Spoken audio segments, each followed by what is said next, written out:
എന്താണ് PM Shri? Prime ministers schools four rising India, പ്രധാനമന്ത്രി schools four rising India എന്നതിൻ്റെ ചുരുക്കപ്പേരാണ് ഈ PM ശ്രീ.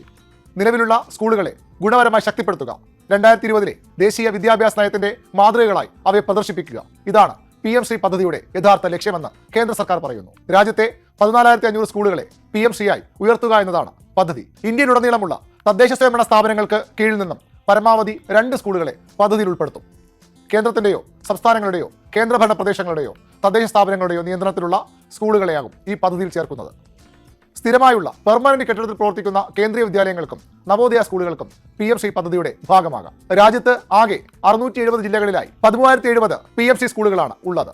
ഉത്തർപ്രദേശിലാണ് ഏറ്റവും കൂടുതൽ സ്കൂളുകൾ. 1888 PM ശ്രീ സ്കൂളുകളാണ് ഇവിടെയുള്ളത്. 10 മാനദണ്ഡങ്ങൾ പാലിക്കുന്ന സ്കൂളുകൾക്കാണ് പദ്ധതിയിൽ ചേരാൻ കഴിയുന്നത്.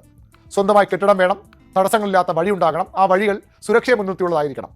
വിദ്യാർത്ഥികളുടെ പ്രവേശന നിരക്ക് സംസ്ഥാന ശരാശരിയേക്കാൾ കൂടുതലായിരിക്കണം.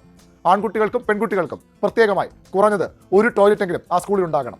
കുടിവെള്ള സൗകര്യം ഉറപ്പായും ഉണ്ടാകണം.